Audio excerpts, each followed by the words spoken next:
Salut à tous et bienvenue dans cette nouvelle vidéo. C'est une vidéo qui m'a été récemment demandée sur ma chaîne et en fait une vidéo qui va traiter de la 5e année de pharmacie et notamment de l'externat.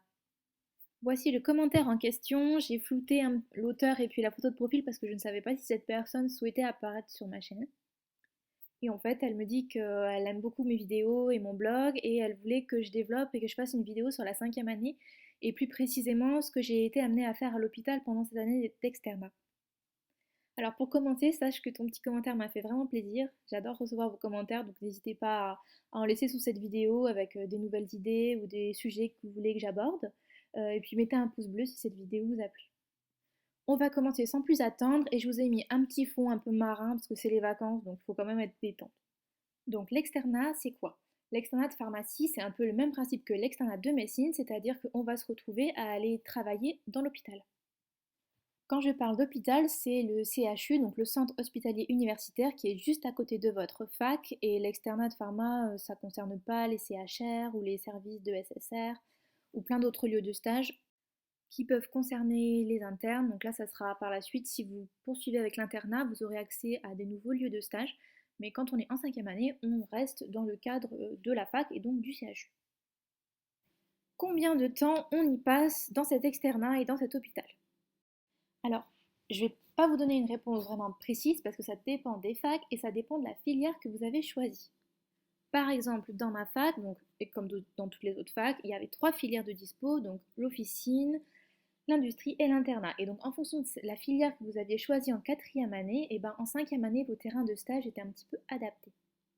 Le but pour tout le monde, c'est de pouvoir y passer au moins les matinées, donc ce qui représente 3 à 4 heures par jour, et tout ça pendant un an. Ce qui fait qu'au niveau des emplois du temps, pour les personnes qui avaient choisi officine, elles allaient aller au CHU tous les matins, donc du lundi au vendredi matin, pendant un an, date à date. Donc on commençait le 1er septembre, on terminait le 31 août.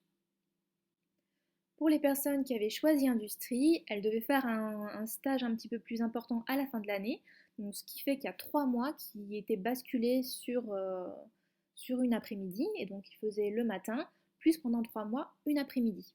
Et comme ça, ils se libéraient du temps pour faire leur stage de M2. Pour les internats, même chose, eux, ils avaient le concours en début de 5e année, il me semble, au moment de Noël. Et donc à ce moment-là, les terrains de stage étaient décalés pour leur permettre d'avoir le temps de passer le concours, et puis un petit peu plus tard, ils se retrouvaient à être à temps plein. En gros, pour résumer, l'externat, c'est pendant la 5e année de pharmacie, ça représente 3 à 4 heures par jour suivant les services, du lundi au vendredi. L'internat représentera tous vos matins pendant un an, ou alors vous pouvez vous y retrouver à temps plein avec des périodes pendant lesquelles vous n'êtes pas en stage. Maintenant, voyons voir ce qu'on y fait et en quoi consistent les stages. Déjà, pour préciser, un an c'est 12 mois, donc en fait on se retrouve à faire 4 stages qui durent 3 mois. Et donc parmi ces 4 stages, enfin dans ma fac c'était comme ça, on devait faire 2 stages dans des services cliniques, un stage dans un labo et un stage à la pharmacie du CHU. Donc parlons un peu des stages qui sont dans les services cliniques. Les services cliniques, c'est par exemple le service de cardiologie, le service d'hémato, le service de pneumo, le service de maladies infectieuses, le service de gériatrie, etc. Dans les stages qui correspondent aux stages de service, on participe à la vie du service, c'est-à-dire qu'on est toujours présent là-bas, on répond aux questions sur les médicaments des infirmières, on les aide à bien remettre à jour leur dotation. Il faut savoir qu'en gros, mais je ne vais pas tout détailler, mais en fait, au niveau des médicaments qui sont au CHU, donc il y a une pharmacie qui va fournir des choses de manière nominative, donc pour un patient, un médicament. Mais les services, ils ont aussi une dotation, donc c'est une sorte de grande armoire à pharmacie qui leur permet de faire face aux urgences et puis aux besoins quotidiens. Ils ont déjà tout en fait de dispo. Enfin, pas tout, mais en tout cas une grande partie. Ils ont du paracétamol, du spasfon, des machins, ils ont même des stupéfiants si des fois il y a vraiment besoin d'administrer de la morphine pour quelqu'un. Donc, par exemple, une des missions de l'externe, c'est de passer les commandes, tout ce qui est nominatif pour des patients donc, que le service n'a pas dans la dotation, de bien passer la commande au pharmacien. Et après la dotation, de la mettre à jour régulièrement, de bien donner le papier de renouvellement de dotation de stupéfiants au pharmacien quand il passe. Parce qu'en fait, tous les matins, le pharmacien passe dans le service, faire un check-up, voir s'il y a besoin de commandes particulières, voir si les personnes ont des questions sur des médicaments. Et en fait, on fait le tour avec lui, ou elle, hein, bien sûr. On fait le tour des prescriptions, on regarde un petit peu les dossiers des patients du service, et là, on apprend beaucoup de choses sur les médicaments. C'est super intéressant. Dans les services cliniques, il y a aussi fréquemment ce qu'on appelle des staffs, donc c'est des sortes de réunions pluridisciplinaires dans lesquelles on a des médecins, on a des pharmaciens, il y a tous les internes et les externes qui viennent aussi. Et en fait, ils vont discuter de sujets divers et variés. Donc ça peut être soit un cas patient duquel ils veulent parler ensemble, soit ce sont des présentations qui sont faites par les internes. Et donc les externes en pharmacie, on peut totalement y aller pour voir. Et même parfois, il y a des staffs d'externes en pharmacie avec tous les externes en pharmacie d'un pôle. Et là, on fait des présentations, on parle de sujets qui sont plus orientés pharmacie forcément. Mais c'est des sortes de petites réunions sur des thèmes. Quand on a du temps libre aussi dans les stages de service, on peut tout à fait suivre les infirmiers pendant leurs soins et puis regarder un petit peu ce qu'ils font. Donc moi j'ai eu l'occasion de voir des prises de sang, des prises de gaz du sang, des changements de pansement, des changements d'aiguilles de Hubert, des choses comme ça. Si vous êtes volontaire et que vous proposez aux infirmiers ou même aux externes ou aux internes de les suivre, souvent ils vous diront oui et vous pourrez voir un petit peu les soins et voir un petit peu plus de choses. Ce qui se fait aussi dans certains services cliniques, c'est la conciliation médicamenteuse. C'est souvent la mission de l'externe, supervisée bien sûr par l'interne ou par le pharmacien. Et en fait, ça consiste à chaque entrée d'un patient de remettre un petit peu à jour son dossier pharmaceutique, donc voir ce qu'il prend, trouver ses anciennes ordonnances, téléphoner à son pharmacien d'officine habituel pour vérifier les posologies, les molécules qu'il prend, etc. En fait, la conciliation médicamenteuse, ça va vraiment permettre de partir sur la base qu'est-ce que prend le patient en ville et l'adapter à l'hôpital pour qu'il n'y ait pas de modification de traitement trop importante, pour qu'il puisse en fait continuer à prendre son traitement habituel et qu'on puisse le réévaluer si besoin. Actuellement, les personnes elles peuvent ouvrir leur DP, leur dossier pharmaceutique sur leur carte vitale, et ça on peut le lire à l'officine et au CHU, donc on peut avoir accès aux médicaments que la personne a pris, mais c'est vraiment un nombre minime de personnes et donc bien souvent les personnes sont hospitalisées et on ne sait pas quel est leur traitement, à moins qu'ils aient leur ordonnance sur eux, mais s'ils n'ont pas d'ordonnance sur eux, on n'a aucun moyen de savoir ce qu'ils prennent, à part de voir avec leur professionnel de santé habituel. Moi, dans les stages de service, j'ai appris énormément de choses. C'est vraiment des stages qui sont super formateurs. Déjà, en fait, tous les jours, on voit les dossiers patients, donc on voit tous les médicaments qui sont prescrits. Déjà, ça nous fait réviser, entre guillemets. Et à chaque fois que le pharmacien passe, il nous pose des questions. Lui, il fait des adaptations, donc il fait de la pharmacie clinique. Il va switcher une molécule par une autre, parce qu'il faut savoir qu'au CHU, on n'a pas toutes les statines, par exemple, on n'en a qu'une seule. Donc il faut switcher, changer de molécule ou changer de posologie. Euh, Montrer quand il y a des contre-indications, voilà, écrire des petits mots aux médecins, tout se fait par informatique, mais en fait, il y a plein d'adaptations qui sont faites par les pharmaciens et c'est vraiment hyper formateur. C'est vraiment des stages qui sont top. Sur les 4 stages, il faut aussi faire un stage en laboratoire. Quand on parle de laboratoire, forcément, c'est plutôt la biologie médicale. Et évidemment, étant donné que la biologie médicale, c'est un des cursus auxquels on peut accéder en ayant fait des études de pharmacie, puis l'internat, et ben c'est totalement dans notre tronc commun de réaliser ce genre de stage.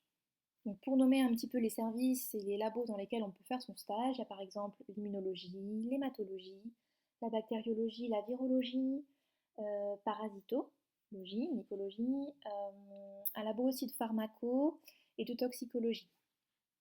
Là, donc, on va aussi participer à la vie du laboratoire, bien sûr de façon moindre que dans les services, parce qu'il y a quand même moins de parties pharmacie. Le service, il est surtout en fait dirigé, il y a des techniciens qui font toutes les analyses et les internes qui vont valider les analyses avec leurs seniors, qu'ils appellent en cas de besoin. Nous, en tant qu'externe, on va par exemple venir avec les internes pour regarder les résultats. Donc moi, par exemple, j'étais en hématologie.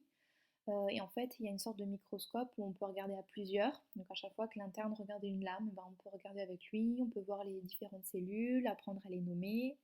Et ensuite, on va aussi les aider dans les manips, donc à préparer les lames par exemple, faire des colorations, des choses comme ça. En virologie, il y avait aussi des étudiants qui faisaient des prélèvements nasopharyngés pendant la période de grippe. Et puis sinon, voilà, on peut regarder un petit peu dans l'activité normale, suivre les techniciens, voir ce qu'ils font. Ce sont aussi des stages où on apprend plein de choses et qui sont très très intéressants.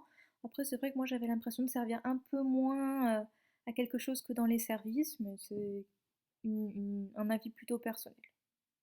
Et ensuite, il faut aussi faire un stage à la pharmacie du CHU. Et donc dans tous les CHU, il y a une pharmacie qui des fois est un bâtiment à part, qui d'autres fois est totalement au sous-sol, dans lequel en fait c'est un entrepôt gigantesque avec énormément de médicaments et de personnes qui travaillent à l'intérieur. Vous verrez quand vous vous y rendrez, mais en gros c'est une plateforme qui stocke beaucoup de choses avec des livraisons un petit peu comme une officine en fois 1000, avec des manutentionnaires qui vont classer les cartons, qui vont réceptionner des choses, tout un système de stockage. Et puis bon, en plus, voilà, des étudiants, des pharmaciens qui vont travailler à l'intérieur, des préparateurs aussi. À la pharmacie, il y a de nombreux postes de stage, donc je pense notamment aux médicaments dérivés du sang, au préparatoire, à la plateforme, aux achats, à la rétrocession, ainsi qu'aux stupéfiants. Pour vous faire un petit résumé des stages que j'ai pu apercevoir, admettons au MDS, donc aux médicaments dérivés du sang, j'avais un ami externe qui devait gérer les entrées et les sorties des MDS et qui devait aussi récupérer les bons. Donc à savoir que pour les MDS, il y a plusieurs volets au niveau de la prescription, parce que ce sont des médicaments qui sont énormément suivis. Il devait récupérer les fiches d'administration et les scanner, les enregistrer dans le système informatique de la pharmacie. Au niveau des stupéfiants, il fallait préparer toutes les commandes pour les services le matin, donc à savoir que ça soit des commandes de dotation ou après des commandes nominatives. Mais en fait, tout ça part dans des caisses, un petit peu comme si vous travailliez chez un grossiste, et il fallait voilà, préparer les commandes pour chaque service. Donc là, c'était un binôme préparateur et externe qui préparait toutes les commandes et qui les envoyait dans les services. Moi personnellement, j'étais à la rétrocession et en fait, ça consistait, donc j'étais avec un pharmacien ou un interne qui lui délivrait les médicaments aux personnes qui viennent chercher des médicaments qui sont disponibles à l'hôpital. Et après, je préparais aussi des ordonnances de médicaments pour les personnes défavorisées, donc qui venaient chercher des ordonnances au niveau de la PAS.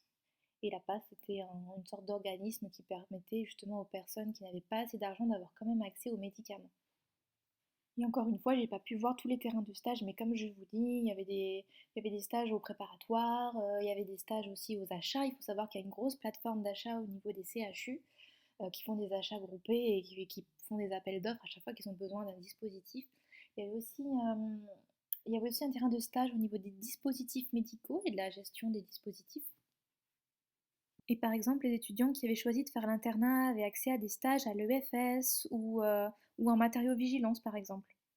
Et c'est vraiment des stages où on est comme des poissons dans l'eau et on apprend beaucoup de choses, donc c'est vraiment passionnant. Pour terminer, on va faire un rapide topo sur la manière dont se font les choix de stage. Alors, à savoir que dans ma fac, c'était comme ça que ça se passait. C'est peut-être pas le cas de toutes les autres facs, mais en fait, ils proposaient différents terrains de stage. Donc, on avait déjà des sortes de menus.